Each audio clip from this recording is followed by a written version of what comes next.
Hello, so I'll be reading the next chapter in Charlotte's Web, and this chapter is called Wilbur's Boast. It's chapter 9. A spider's web is stronger than it looks. Although it is made of thin, delicate strands, the web is not easily broken. However, a web gets torn every day by the insects that kick around in it, and a spider must rebuild it when it gets full of holes. Charlotte liked to do her weaving during the late afternoon, and Fern liked to sit nearby and watch. One afternoon, she heard a most interesting conversation and witnessed a strange event. "You have awfully hairy legs, Charlotte," said Wilbur as the spider busily worked at her task. "My legs are hairy for a good reason," replied Charlotte. "Furthermore, each leg of mine has 7 sections: the coxa, the trochanter, the femur, the patella, the tibia, the metatarsus, and the tarsus." Wilbur sat bolt upright. "You're kidding," he said. "No, I'm not either. Say those names again. I didn't catch them the first time." Coxa, trochanter, femur, patella, tibia, metatarsus, and tarsus. "Goodness," said Wilbur, looking down at his own chubby legs. "I don't think my legs have 7 sections." "Well," said Charlotte, "you and I lead different lives. You don't have to spin a web. That takes a real leg work." "I could spin a web if I tried," said Wilbur, boasting. "I've just never tried." "Let's see you do it," said Charlotte. Fern chuckled softly and her eyes grew wide with love for the pig. "Okay," replied Wilbur. "You coach me and I'll spin one. It must be a lot of fun to spin a web. How do I start?" "Take a deep breath," said Charlotte, smiling. Wilbur breathed deeply. "Now climb to the highest place you can get to, like this." Charlotte raced up to the top of the doorway. Wilbur scrambled to the top of the manure pile. "Very good," said Charlotte. "Now make an attachment with your spinnerets. Hurl yourself into space and let out a drag line as you go down." Wilbur hesitated a moment, then jumped out into the air. He glanced hastily behind to see if a piece of rope was following him to check his fall, but nothing seemed to be happening in his rear. And the next thing he knew, he landed with a thump. "Oomph," he grunted. Charlotte laughed so hard her web began to sway. "What did I do wrong?" asked the pig when he recovered from his bump. "Nothing," said Charlotte. "It was a nice try." "I think I'll try again," said Wilbur cheerfully. "I believe what I need is a little piece of string to hold me." The pig walked out to his yard. "You there, Templeton?" he called the rat. The rat poked his head out from under the trough. "Got a little piece of string I could borrow?" asked Wilbur. "I need it to spin a web." "Yes, indeed," replied Templeton, who saved string. "No trouble at all. Anything to oblige." He crept down into his hole, pushed the goose egg out of the way, and returned with an old piece of dirty white string. Wilbur examined it. "That's just the thing," he said. "Tie one end to my tail, will you, Templeton?" Wilbur crouched low with his thin, curly tail toward the rat. Templeton seized the string, passed it around the end of the pig's tail, and tied 2 half hitches. Charlotte watched in delight. Like Fern, she was truly fond of Wilbur, whose smelly pen and stale food attracted the flies that she needed, and she was proud to see that he was not a quitter and was willing to try to spin a web. And here's a picture of Templeton tying the string to his tail. While the rat and the spider and the little girl watched, Wilbur climbed again to the top of the manure pile, full of energy and hope. "Everybody watch," he cried, and summoning all his strength, he threw himself into the air head first. The string trailed behind him, but as he had neglected to fasten the other end to anything, it didn't really do any good, and Wilbur landed with a thud, crushed and hurt. Tears came to his eyes. Templeton grinned. Charlotte just sat quietly. After a bit, she spoke.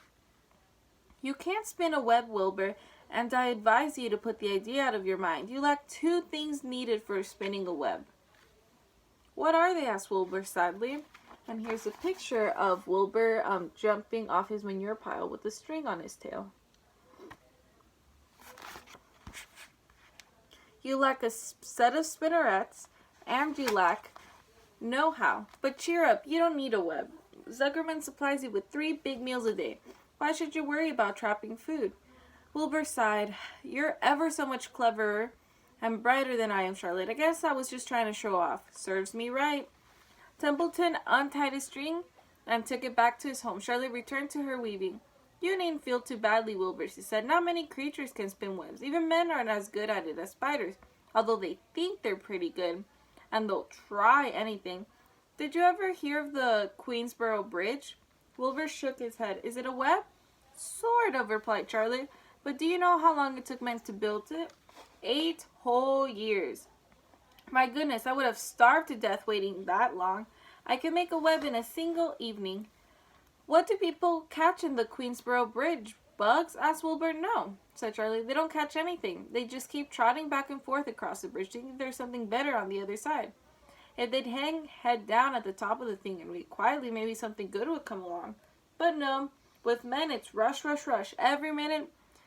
I'm glad I'm a sedentary spider.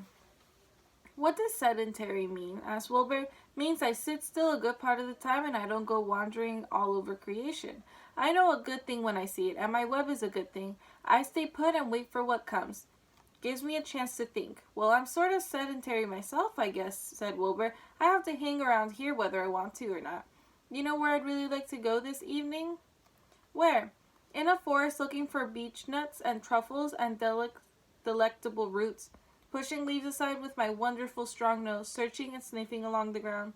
Smelling, smelling, smelling.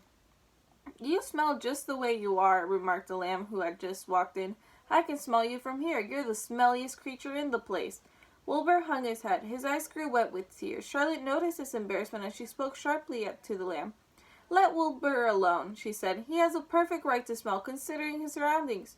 You're no bundle of sweet peas yourself. Furthermore, you're interrupting a very pleasant conversation. What were we talking about, Wilbur, when we were so rudely interrupted? Oh, I don't remember, said Wilbur. It doesn't make any difference. Let's not talk anymore for a while, Charlotte. I'm getting sleepy. You go ahead and finish your web and I'll just lie here and watch you. It's a lovely evening, Wilbur stretched out on his side. Twilight settled over Zuckerman's barn and a feeling of peace. Fern knew it was almost supper time, but she couldn't bear to leave. Swallows passed on silent wings, in and out of the doorways, bringing food to their young ones. From across the road, a bird sang, Whippoorwill, whippoorwill. Lurvy sat down under an apple tree and lit his pipe. The animal sniffed the familiar smell of strong tobacco.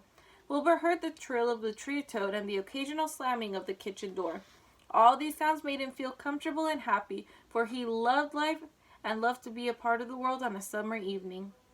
But as he lay there, he remembered what the old sheep had told him. The thought of death came to him, and he began to tremble with fear. Charlotte, he said softly. Yes, Wilbur? I don't want to die. Of course you don't, said Charlotte in a comforting voice.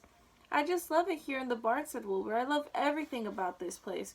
Of course you do, said Charlotte. We all do. The goose appeared, followed by her 7 goslings. They thrust their little necks out and kept up a musical whistling, like a tiny troop of pipers. Wilbur listened to the sound with love in his heart. Charlotte, he said. Yes, said the spider. Were you serious when you promised you would keep them from killing me? I was never more serious in my life. I'm not going to let you die, Wilbur. How are you going to save me? Asked Wilbur, whose curiosity was very strong on this point. Well, said Charlotte vaguely, I don't really know, but I'm working on a plan. That's wonderful, said Wilbur. How is the plan coming, Charlotte? Have you got very far with it? Is it coming along pretty well? Wilbur was trembling again, but Charlotte was cool and collected.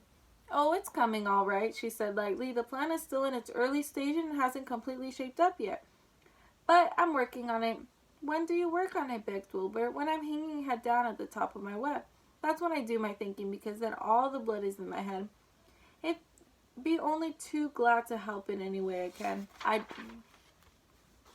I'll work it out alone, said Charlotte. I can think of if I think alone. All right, said Wilbur, but don't fail to let me know if there's anything I can do to help, no matter how slight. Well, replied Charlotte, you must try to build yourself up. I want you to get plenty of sleep and stop worrying. Never hurry and never worry. Chew your food thoroughly and eat every bit of it, except you must leave just enough for Templeton. Gain weight and stay well. That's the way you can help. Keep fit and don't lose your nerve. Do you think you understand? Yes, I understand, said Wilbur. Go along to bed then, said Charlotte. Sleep is important. Wilbur trotted over to the darkest corner of his pen and threw himself down. He closed his eyes. In another minute he spoke. Charlotte, he said. Yes, Wilbur? May I go out to my trough and see if I left any of my supper? I think I left just a tiny bit of mashed potato. Very well, said Charlotte, but I want you in bed again without delay. Wilbur started to race out to his yard. Slowly, slowly, said Charlotte. Never hurry and never worry. Wilbur checked himself and crept slowly to his trough. He found a bit of potato, chewed it carefully, swallowed it, and walked back to bed. He closed his eyes and was silent for a while. Charlotte, he said in a whisper, yes, may I get a drink of milk? I think there are a few drops of milk left in my trough. No, the trough is dry, and I want you to go to sleep. No more talking. Close your eyes and go to sleep. Wilbur shut his eyes. Fern got up from her stool and started for home, her mind full of everything she had seen and heard. Good night, Charlotte, said Wilbur. Good night, Wilbur. There was a pause. Good night, Charlotte. Good night, Wilbur. Good night. Good night. And that's the end of chapter 9. So tell someone your favorite part of this chapter. Thank you.